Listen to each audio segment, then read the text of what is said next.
সম্মানিত ভিউয়ার্স, আসসালামু আলাইকুম। আশা করি সকলে ভালো আছেন। ভিডিওটির বিষয়বস্তু হচ্ছে হজের সফরে যেসব স্থানে দোয়া কবুল হয়। প্রিয় দর্শক, আপনারা ভিডিওটির শেষ পর্যন্ত দেখতে থাকুন, তাহলে আপনারা কোরআন ও সুন্নাহর আলোকে জানতে পারবেন হজের সফরে ঠিক কোন কোন স্থানগুলিতে দোয়া কবুল হয়। তাহলে ভিডিওটি এখন শুরু করা যাক। আল্লাহ সুবহানাহু ওয়া তাআলা পবিত্র কোরআনে বলেন, তোমরা আমাকে ডাকো, আমি তোমাদের ডাকে সাড়া দেব। 40 নম্বর সূরা মুমিন, আয়াত নং 60। তাই মুমিনগণ আল্লাহর ঘরে হাজিরা দিয়ে বলেন, লাব্বাইক আল্লাহুম্মা লাব্বাইক, লাব্বাইক লা শারীকা লাক লাব্বাইক, ইন্নাল হামদা ওয়ান নি'মাতা লাকা ওয়াল মুলক লা শারীকা লাক। অর্থ, আমি হাজির হে মহান আল্লাহ রাব্বুল আলামিন, আপনার দরবারে আমি হাজির, আপনার কোনো শরীক নাই। আমি হাজির, নিশ্চয়ই সব প্রশংসা আল্লাহর জন্য, সব নিয়ামত আপনার প্রদত্ত, আপনার রাজত্বে আপনার কোনো শরীক নেই। কুরআনুল কারীমের সূচনাতে দোয়া শেখানো হয়েছে। আমরা কেবল আপনারই ইবাদত করি এবং আপনারই সাহায্য চাই। আমাদের সঠিক সরল পথে পরিচালিত করুন তাদের পথে যাদেরকে আপনি অফুরন্ত নিয়ামত এবং পুরস্কার দিয়েছেন, তাদের পথে নয় যারা অভিশপ্ত ও পথভ্রষ্ট। সূরা নাম্বার 1 ফাতিহা, আয়াত নং 4 থেকে 7। হজ বা উমরার জন্য ইহরামের নিয়ত করা থেকে শুরু করে হজের সফর পুরোটাই দোয়া কবুলের সময়। হজ ও উমরাহ সম্পন্ন করে বাড়িতে ফিরে আসার পরেও 40 দিন পর্যন্ত হাজির দোয়া কবুল হতে থাকে। হজের পর হাজি যতদিন গুনাহমুক্ত থাকবেন ততদিন তার দোয়া কবুল হতে থাকবে। অন্যের জন্য দোয়া করলে তার জন্য ও নিজের জন্য কবুল হয়। সবার জন্য দোয়া করলে তা কবুল হওয়ার সম্ভাবনা বেশি। হজের সফরে এমন কিছু সময় ও স্থান রয়েছে যে সময়ে ও স্থানে দোয়া করলে দোয়া কবুল হওয়ার সম্ভাবনা অত্যধিক। যে স্থানগুলিতে পূর্বেকার নবী আম্বিয়াগণ দোয়া কবুল হয়েছিল বলে বর্ণিত আছে, সেখানে আমাদের প্রিয় নবীজি হযরত মুহাম্মদ মুস্তাফা সাল্লাল্লাহু আলাইহি ওয়াসাল্লাম, সাহাবায়ে কেরাম, ওলিয়া আউলিয়াগণের দোয়া কবুল হয়েছিল। সেসব জায়গায় দোয়া করা বাঞ্ছনীয়। মক্কা মুকাররমার সব স্থানে দোয়া কবুল হয়। কাবা ও তার সংলগ্ন দোয়া কবুলের স্থানগুলো হলো হারাম শরীফ, মসজিদুল হারাম, কাবা শরীফ, হাতিমে কাবা। প্রিয় দর্শক, হাতিমে কাবা হচ্ছে কাবা শরীফেরই অংশ। 6.5 হাত অংশের এই জায়গাটিতে মা হাজেরা আলাইহিস সালাম এবং ইসমাইল আলাইহিস সালাম থাকতেন এবং এই দুজনের কবর এই হাতিমের নিচে রয়েছে।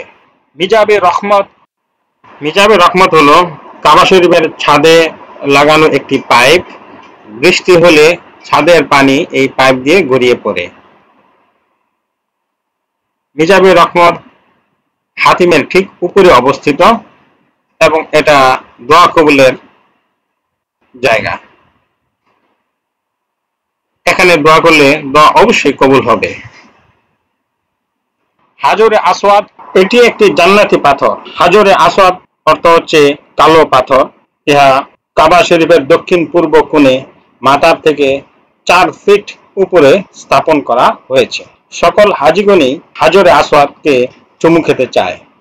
কারণ হলো আমাদের প্রিয় নবীজি হযরত মুহাম্মদ মুস্তাফা সাল্লাল্লাহু আলাইহি ওয়াসাল্লাম হাজরে আসওয়াদকে চুমু খেয়েছেন।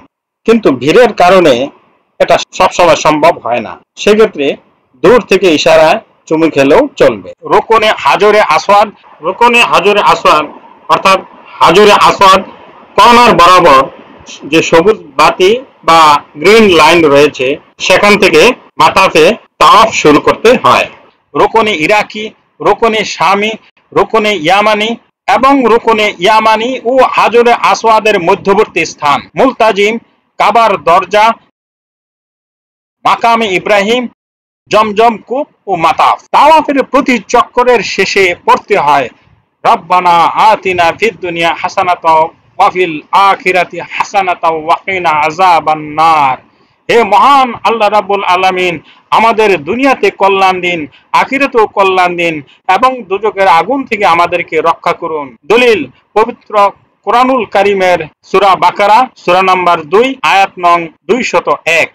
আরাফাত, জাবালে রহমত ও মসজিদে নামিরায় দোয়া কবুল হয়। আরাফাতের ময়দানে হযরত আদম আলাইহিস সালামের সঙ্গে হযরত হাওয়া আলাইহিস সালামের পুনর্মিলন হয় এবং তারা নিজের ভুলের জন্য এখানে মহান আল্লাহ রাব্বুল আলামিনের দরবারে দোয়া মোনাজাত করেন এবং তা কবুল হয়। সেজন্য হাজিরা এই স্থানে সমবেত হয়ে দোয়া করেন।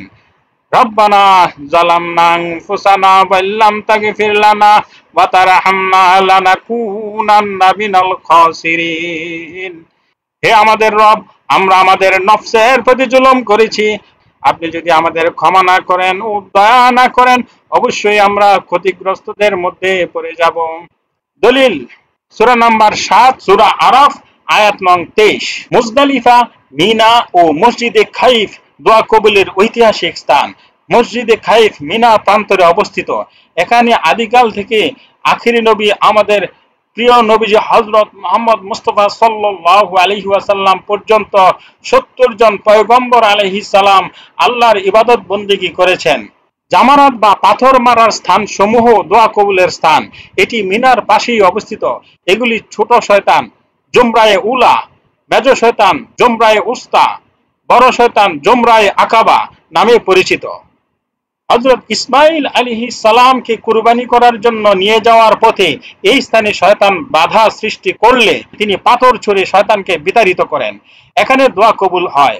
হজের পর হাজি যতদিন গুনাহমুক্ত থাকবেন ততদিন তার দোয়া কবুল হতে থাকবে। মুমিনের সব দোয়া সব সময় কবুল হয়। দোয়া কবুল হওয়ার 3টি স্তর রয়েছে। এর তৃতীয় স্তর হলো যা চাইলাম সরাসরি তা পাওয়া, দ্বিতীয় স্তর হলো কল্যাণকর বিকল্প কিছু পাওয়া এবং প্রথম স্তর হলো আখিরাতে কল্যাণ পাওয়া। সেদিন বান্দা দুনিয়াতে অপূর্ণ দোয়ার পরিণামের ফল দেখে আফসোস করে বলবে, সেদিন অর্থাৎ পরকালে বান্দা দুনিয়াতে অপূর্ণ দোয়ার পরিণামের ফল দেখে আফসোস করে বলবে, কতই না ভালো হতো যদি দুনিয়াতে আমার কোনো দোয়াই নগদে কবুল না হতো, তবে আজ তা পেতাম। দলিল মিশকাত শরীফ, রিয়াদুস সালিহিন।